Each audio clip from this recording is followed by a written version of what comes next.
সামনেই শিবরাত্রি, আর তারপরেই একটু একটু করে গরমের আবির্ভাব। জ্ঞান হবার পর থেকেই দেখে এসেছি শিবরাত্রির উপোস মানেই সাবু মাখা। মন আর পেট দুই ঠান্ডা করা এর যে কী অপূর্ব স্বাদ, আর স্বাস্থ্যকর তো বটেই। চলো আজ সেই অমৃত স্বাদের সাবু মাখা একটু আমার মতো করে বানাই। সাবু দুরকম হয়, ছোট দানা আর বড় দানা। আমার বড় দানার সাবুটাই বেশি পছন্দের, দেখতে একদম সাদা মুক্তোর মতো। ইংরেজিতেও কিন্তু একে পার্লি বলে, পার্ল সাগু। আমি 500 গ্রাম সাবু ভালো করে ধুয়ে 4 থেকে 5 ঘন্টা ভিজিয়ে রেখেছি। যেহেতু এটা কাঁচাই খাওয়া হয়, কোনো রকম সেদ্ধ বা রান্না না করে, তাই ভিজিয়ে রাখলে নরম তুলতুলে হয়। এবার কিছু ফলমূল আর কিছু ড্রাই ফ্রুটস কেটে নেব। 8-10টা মতো খেজুর ছোট করে কেটে নিচ্ছি। একটা গোটা আমসত্ত্বকেও ছোট টুকরো করে কেটে নিচ্ছি। এরকম ছোট টুকরো করলে প্রতিবার মুখে দিতেই আমসত্ত্ব, খেজুর আর ফলের টুকরোগুলো অনুভব করা যাবে। 1 কাপ ফোটানো দুধ নিয়েছি, 200 গ্রাম মিষ্টি দই নিয়েছি, 4টে কলা, একটা আপেল, একটা শসা, 1 মুঠো সবুজ আঙুর ও 1 মুঠো কালো আঙুরও নিয়েছি। তোমরা তোমাদের পছন্দের যে কোনো ফলই দিতে পারো। নিয়েছি কিছু কাজু কিশমিশ, 2-3টে সন্দেশ, 1 মালা নারকেল কোড়া, আর চিনির বদলে আমি বাতাসা ব্যবহার করেছি। এই দেখো সাবু ফুলে টইটুম্বুর। আঙুল দিয়ে একটু চাপ দিতেই বোঝা যাচ্ছে কতটা নরম হয়েছে।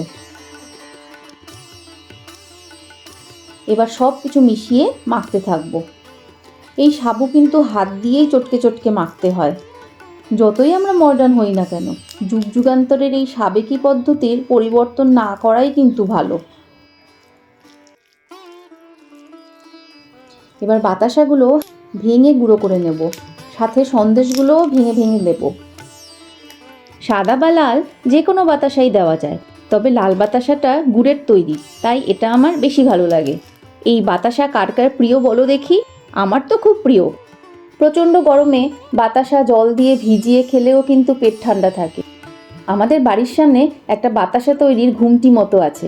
যখনই আমি বাজারে যাই, হাঁ করে দাঁড়িয়ে বাতাসা বানানো দেখি, আর চারদিকটা গুড়ের গন্ধে ম ম করে।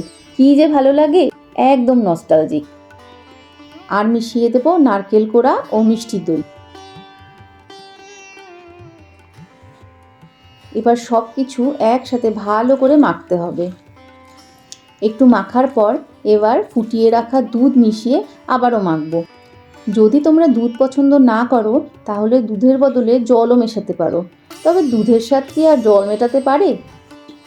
এবার আমসত্ত্ব, খেজুর, কাজু, কিশমিশ আর ছোট ছোট করে কেটে রাখা ফলের টুকরোগুলো মিশিয়ে শেষবারের মতো একসাথে সব মেখে নিলেই সব রকম পুষ্টিগুণে ভরপুর অমৃত স্বাদের এই সাবু মাখা একদম তৈরি।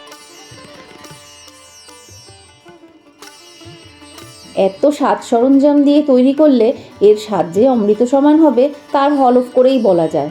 তবে পুজো বা উপোস উপলক্ষে এই সাবু মাখার ক্ষেত্রে দুধ আর দইয়ের পরিমাণটা একটু কম করলে গ্যাস বা অ্যাসিডের কোনো চিন্তাই থাকবে না।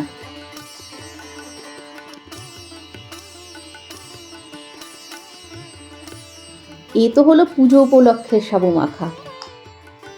এই যে আমরা গ্রীষ্মকালে আইসক্রিম, ঠান্ডা দই বা আরও অনেক রকম ডেজার্ট খেয়ে থাকি, সেই ডেজার্টের তালিকায় যদি সাবু দিয়ে তৈরি এরকম ডেজার্ট একটা রাখা হয়, কি কখনো ভেবেই দেখোনি, তাই না?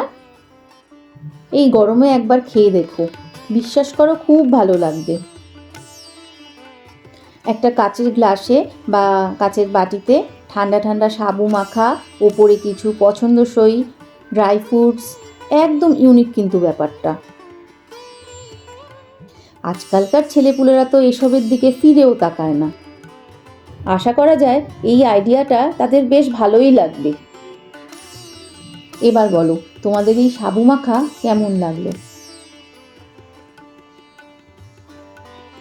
ভালো লাগলে কমেন্ট করে জানিও কিন্তু। আজ তাহলে আসি, আবার দেখা হবে নতুন কোনো রেসিপির সাথে। সবাই সুস্থ থেকো, ভালো থেকো।